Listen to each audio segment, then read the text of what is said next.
Okay, this is Highway Blues. I believe this is my 5th video. I may be wrong, but keep it in mind, 5th video.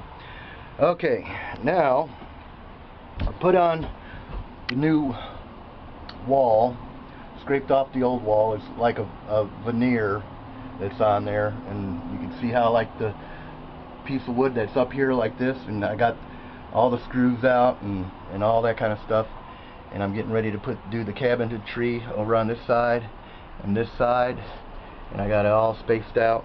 Got the new wood there, got my couch there, got the whole dash pulled out, and I'm just put the curtain rod up there just to see how it would hang up in there.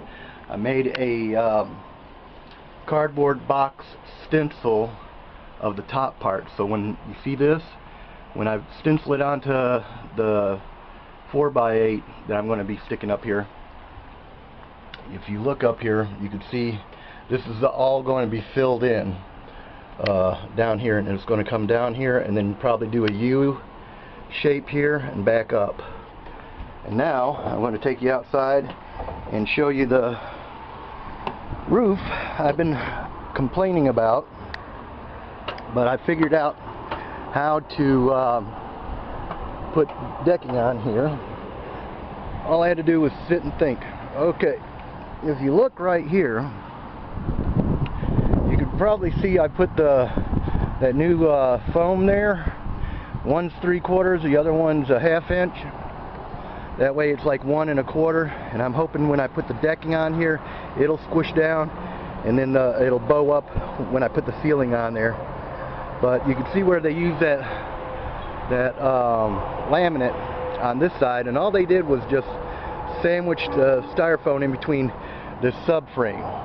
And I took these screws off, and when I take all these screws off underneath here a little bit at a time, then I put the new ceiling on, which is plastic, and you can see how like this will keep the water out off this edge a little bit better. I'm sorry. See how like the water will come off this edge? All I have to do is put a breaker right there. When I go to screw it down in, then I can seal it a little bit better. And the whole ideal is making it seal real good where you don't have no leaks. And if there's any leaks, it'd be fast to repair. You don't want to give any leeway for humidity and all that kind of stuff. You got to pretty much make it like a coffin in an RV, I guess. I don't know. This is my first experience.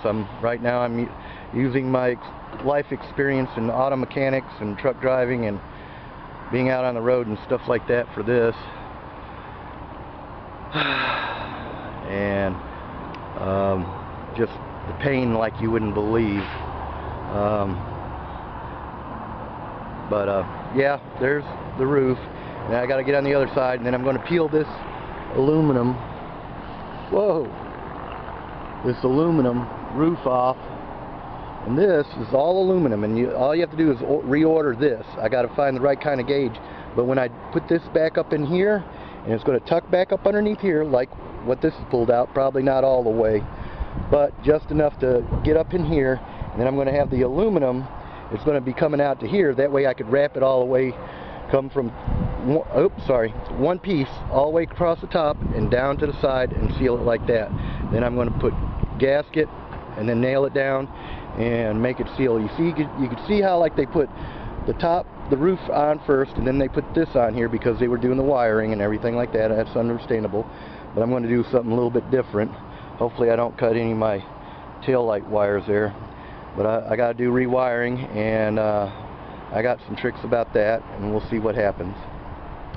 But I appreciate your time, and this is the RV, and I'll try to keep you updated and cut some of these videos in half. And okay, now I'm starting to do my cabinetry a little bit. If you can see, you may not see a door on here because here's the other one. It's going to be a copy of it. And this is just dangling right here. It's not anchored in. But when I put like the thing here, it'll be screwed down in here. The when you put the bottom in. And then you have to put a my other skin up underneath here. That's what I'm working on out there on the roof. You can see where I peeled the roof. I had a wiggle it up off of the, you know how like you put a spatula up underneath something and you wiggle it to get up underneath it? Well, I had to use a crowbar and a 2x4 and put the crowbar up underneath and pry a little bit at a time and turn it around, and it took me a while, but I finally got it all taken out. So now I'm starting to do the ceiling. And this is the cabinetry that I'm trying to work on. Give you all different angles of what I'm doing.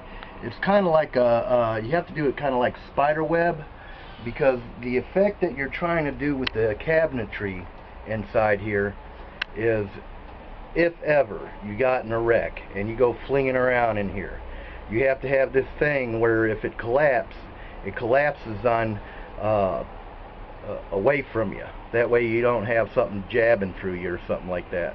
So you have to be very mental about how you want to put your cabinetry up here. You can tell I did something a lot different. The TV that used to sit here is no longer here. I noticed that there's a steel bar here. This is a roll bar, but I'm wondering if I could put like a clamp for a TV mount right there, and then do facade work all through here. I'm gonna probably get a picture frame and put it on there, and then measure it out and use a picture frame for a door, and then have another picture frame, or make picture frames, and I'll have one big long one. Before this used to have 3, and you can see you have to when you put the corner up in here like this, first you put your frame up, okay, then you take out the piece right here and across here, okay, and then you cut your base for the inside and put it in there first, you see. And then after you already got your fixtures already figured out how to go in there, all you have to do is tap them back in there, put your facade work around it, bingo, disappear. And if the other shelves, you could tell that with these shelves, I'm trying to make them the same way, but there's going to be some cosmetic work I'll be doing as well to get it back up to par too. But it's going to be all wood. I got to figure that out. Now, you probably haven't seen the roof. God bless it. Rats. Okay. Okay. If you noticed, I put the rivets back in here, and I rivet up the boards on top. I got a lot of the wiring out of here. This goes to the switch back to the generator, whatever that goes in the back there. I guess this is a switch that goes up in the front to turn on your generator up in the front. And then on the other side is the stereo wires, stereo speaker wires. And then there was like some prefabricated wiring that they did for just in case of, like, say you want a supermodel with extra stuff. Well, the wiring was already put in here for it. All they had to do was connect the parts. Okay, I got a tub, and I put I screw down the bucket. This is the vent over the refrigerator because I got to use my fridge. Okay, and you see how like it's all nice and clean here, and then I bolted it all up real good and tight. These are special kind of screws that I got that's in here. They're self-tapping, and they have a tighter screw base. So that means it has more threads going through the hole, and it's a little bit wider. I think you want 12s. I think I got 8s here. And you can see where the wiring is gone in here. I pulled out all the black wiring that was in here before. If you notice, that's the speaker wires for the back bedroom. But what I'm going to do is I'm going to put a set back here and a set in the kitchen with some tweeters and some mid-ranges and stuff like that. You got the bathroom. I found out the same thing. These tubes are like 2 inches.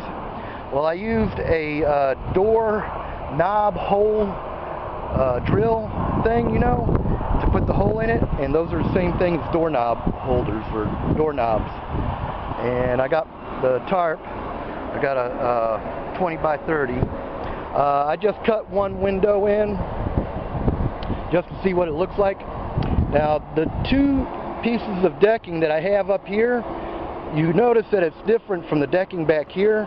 Well, that's about a ½ inch, and this is about less than 3/4, like 9/32 or something. Like, I don't know what, but I know it's thicker. This is about 3/4, and that's about a ½ inch. But they call it something else. I guess they're downsizing the thickness of wood, but that's good.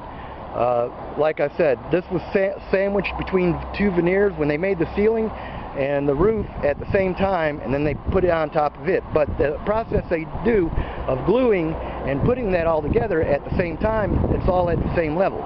So basically the styrofoam and all this that's in here with the wood rotting away, it basically like someone's belt loop just broke loose and their pants are about to fall down, okay? The roof could have came off, maybe, maybe not, but it's the frame that's on here, the strapping and everything, aerodynamics. It's like I got this tongue and groove, I got the tongue up in front, groove in the back, and I slowly went across. The board's thinner here. That's why I have, you see where I have by the split, I bolted into the aluminum frame that's above the window.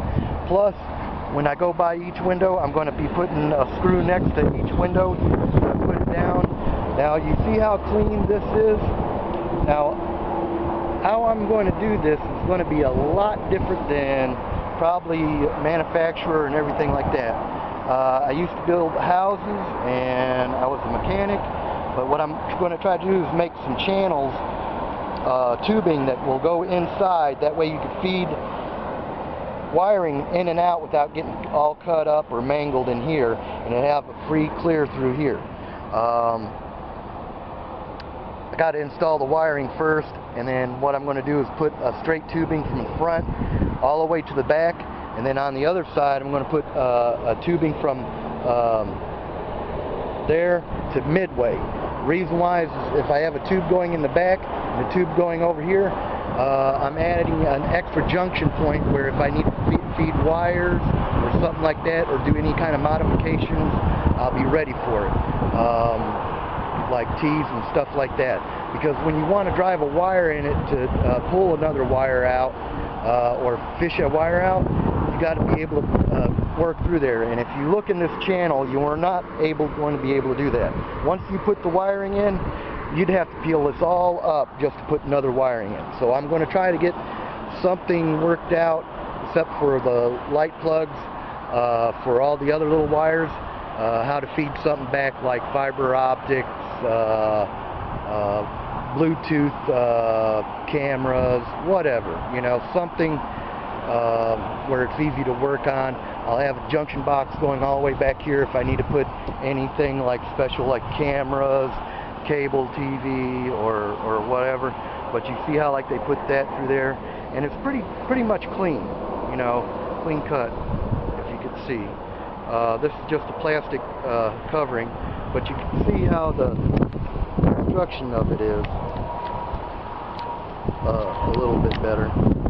But see how like they have it? It's kind of like giant pieces of board with aluminum tubing on the ends, and they're just screwed together between the aluminum tubing as it's honeycombed all the way through here. But what I'm going to do is I'm going to be putting up junction boxes and stuff like that, extra little stuff, just in case down the road if any neat stuff comes out on the market on the cars. You can see where the roof is. Let's see. I think that's the front end. You can see where that cleaned off area right across here, that is where it was tucked up underneath the fiberglass hooding. And then you got the front window, the AC, the bathroom window, and the bedroom window. Well, I've seen some ACs. I'm going to probably mod out the AC. I'm going to figure out something else out for heating an AC, because this thing is like a frickin' tomb. Since I put this on here, it cooled down a whole lot, but the electrical system is about to go, and I need to mod that up as soon as possible, as soon as I get this roof done, because I got tired of getting wet, and once I get this all solid in, it'll be nice. But this is Highway Blues talking to you from Royce City, Texas. Well, well, Banshee, well.